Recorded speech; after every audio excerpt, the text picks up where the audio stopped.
This episode of SpectreSoundStudios is brought to you by DistroKid. Get your music online and out to the world.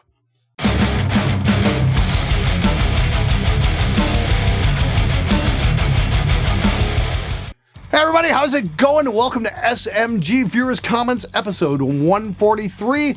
I'm shooting here in the studio, but as this episode airs, I should be hanging out with Henning Polly in Germany, and we're probably going to be at Tomen on this day. So yes, if you're in Bamberg or even remotely close to Tomen, yes, I'll be running around the campus today, so come see me if you're in the neighborhood.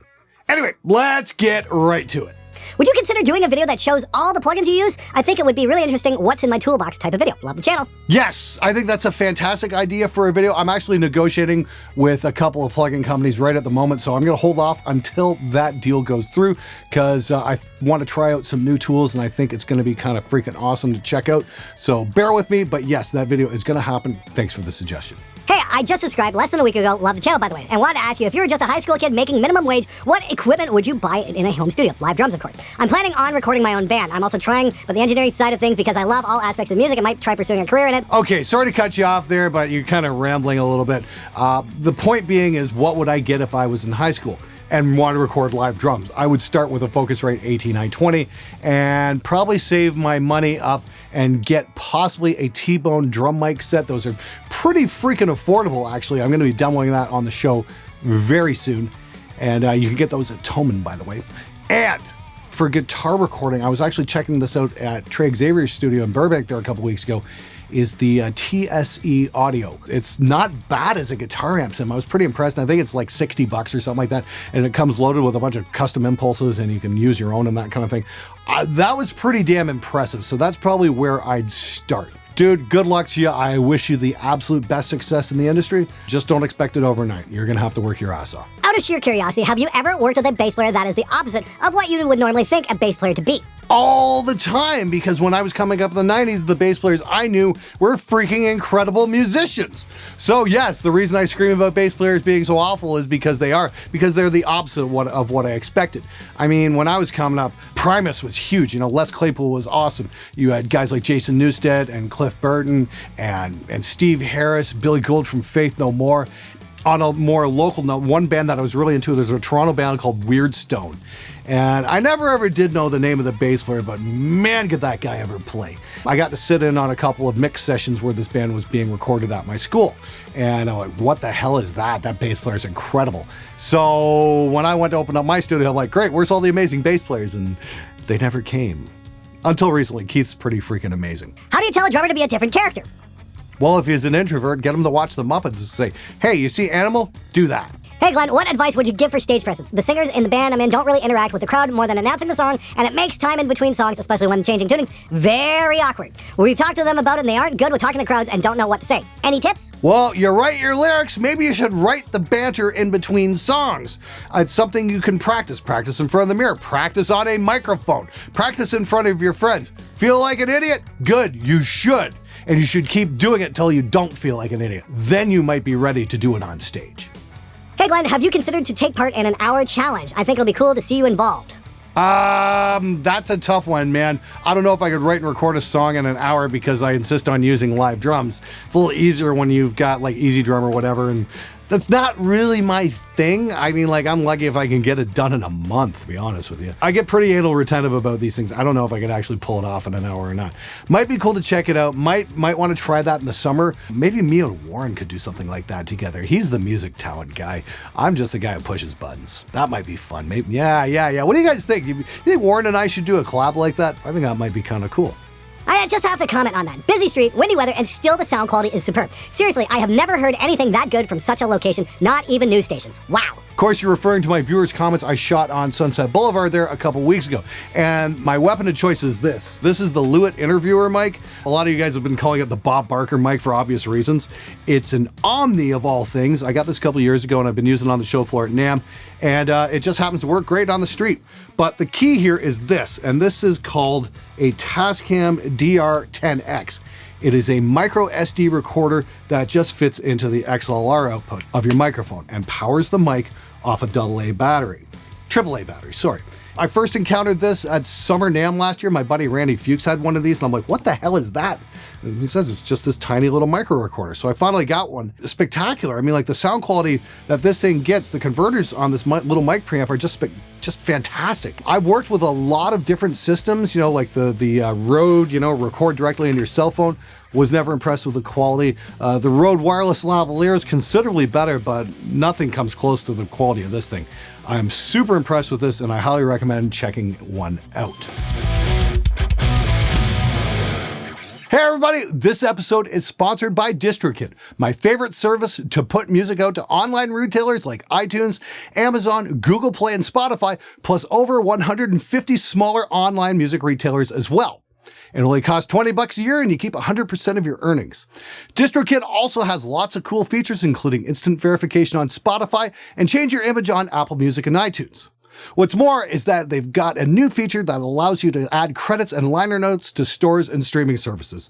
You can now list musicians, contact info, social media profiles, and hundreds of other roles. They've also got the Teams function, which allows you to split your earnings automatically among your bandmates, and a cover song license only costs $12 a year. I use DistroKid to put my music out, and my friends do as well. The Dread Machine project we did a while back was launched through DistroKid, and it saved us all a lot of grief. If you've got a band, you really need to check it out. Go to distrokid.com/VIP/Spectre today and grab yourself a 7% discount. Follow the link in the description below. Now back to the show. Hi Glenn, I've been having self-esteem issues for a long time, and though I'm trying to fight them, they always come back. I tend to think that I'm never ever going to be good enough to make it on YouTube doing my music, especially when I make a cover I'm not particularly proud of. Is there any way that I can prove so that I don't keep feeling this way? Whew. Wow, man. All I can say is, hey, welcome to the club. Crushing self-doubt is going to be your own worst enemy. And of course, the YouTube comments aren't always that much helpful either. It's just something you got to work through. I mean, like, we all go through it from one point to another. I mean, like, we all go through it. Anybody who's creative is going to go through a lot of self-doubt. The trick is you just got to keep pushing forward. A very wise man once told me, do stuff happens. Try that. Hey Glenn, I don't want to make any assumptions, but you have a few really bad live concerts that you've experienced. Thanks. Yes, 2 in the 90s come to mind. Number 1, the Spin Doctors opening up for the Rolling Stones in like 95 on the Voodoo Lounge tour at the Silver Dome in Detroit. The Spin Doctors were terrible.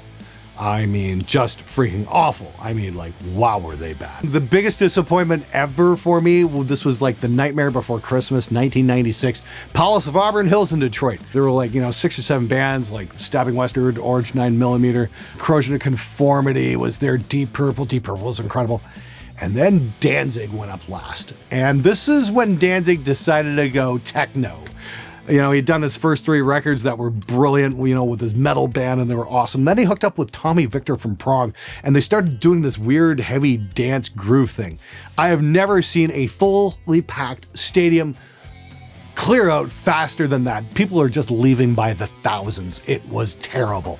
It was awful, and I was really into dancing, and I bought a shirt earlier that night, and I felt bad that I did, because he sucked. How does one find their passion for writing again? Sometimes I'll be practicing guitar and I'll start coming up with what I think is a really cool riff, and I immediately start thinking, nah, everyone's gonna know that it's too simple, that I'm not all that talented, or that it sounds too metalcore and all everyone likes now is gent and or prog, and I defeated myself right out of the gate.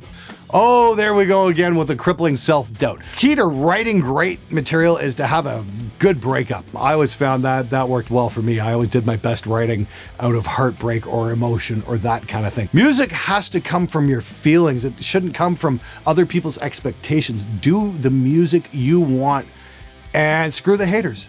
Do your own thing. Hey Glenn, I'm in a tight situation right now. I can't practice drums at home because my brother needs to sleep during the day for his night job at JetBlue, and I can only practice on my friend not-so-great kit at our practice space 2 days a week with a limited time. Any advice what to do? And I'm stuck here with this limited time until my brother moves in. Oh, dude, I share your pain. You know what? I worked midnights for about 2 years straight. I'd never go back on it. There's just not enough money in the world. I get the lifestyle, man. It's brutal. And kudos to you for respecting your brother for working his ass off. That's great. That's very commendable. It sucks, but dude, you got to let the guy sleep. I mean, like, there's just no getting around it. I might suggest something is if you can, maybe see if you can find a rehearsal space to rent or a storage unit to rent. Maybe, just maybe you can practice your drums there. And because your brother's working midnights, maybe get him to pay for half of it or start practicing when he is trying to sleep. See how that works out. Hey Hey Glenn, what are your favorite video games? Any love for Zelda, Pokemon, GTA? Ooh, that goes back a long way, man. I mean, like, my first gaming system was an Intellivision. I think I got that in like 82 or something like that. Best game ever for that system was probably Tron Deadly Disc. Still have it. That's still a magnificent game. Spent a lot of time on the Commodore 64. Really got into Elite. That was probably my favorite game ever on the Commodore 64. Of course, these days I'm playing Elite Dangerous. That's spectacular. I don't have too much time for games much anymore. I get to play very, very rarely. But when I do, I love Kerbal Space Program. I think that's great. Build your own rockets. Try and get them into orbit, watch them explode. It's way too much fun. It's all based on, realistic physics, I think. And so if you're into that kind of thing, I highly recommend checking it out. It's just freaking awesome. I always loved the construction kit games. Those were the most fun. I remember Racing Destruction Set on the Commodore 64, where you get to design your own tracks and jumps and gravity and all this kind of stuff. And they never ever redid it, which is kind of a shame because it was just awesome. Played Warbirds for years and years and years. I was a member of the Spectre Squadron, hence Spectre Sound and SpectreSoundStudios, my YouTube show. That goes back to the mid-90s when I hooked up with the Spectre Squadron, and my favorite plane was the Spitfire Mark 9. I love the Fallout series, played them all, even played the progenitor of Fallout, which was Wasteland back in the 80s on the Commodore 64. Grand Theft Auto, that's great, and Just Cause as well when I get a chance. Lots of fun too. Great question, by the way, a little bit off topic, but hey, we all love games, at least most of us do. Excellent video. You've explained this in 15 minutes better than my music production has across multiple lessons. Really cleared up when exactly to manipulate what control. Well, thank you very much. You're referring to my how to use a compressor video. I try to get to the point as much as possible. It's like, how do I get the maximum information to the viewer with the least amount of bullshit? That's my whole job. And that actually comes from 20 years in manufacturing, learning how to do the most amount of work with the least amount of effort. Basically, that's all that comes down to. So I do credit my manufacturing experience with my teaching ability when it comes to pro audio stuff. Stick with me, stick with the Wednesday tutorials. I think you guys are gonna like what's coming. Thanks again for subscribing to that, and you guys freaking rock. Hey Glenn, question here. I'm considering starting a YouTube channel based in music as I have all the gear necessary to start out, but my question is, what did you do to promote your channel in the early days? Did you share your videos to forums and pages, or did you just hope that your videos would get shared by word of mouth? Peace from Scotland, big fan of the channel, and your big angry mouth. I was a big part of the Andy Sneap forum for a long time, and my first few videos came out of necessity. How to get your band ready for the studio, how to hold a microphone, just like basic recording stuff. It just kind of took off, and a lot of people were like, hey, do more, and it took a very long time to figure out what to do. And there were a few things, a few influences that came along and kind of helped shape in what direction I wanted to go.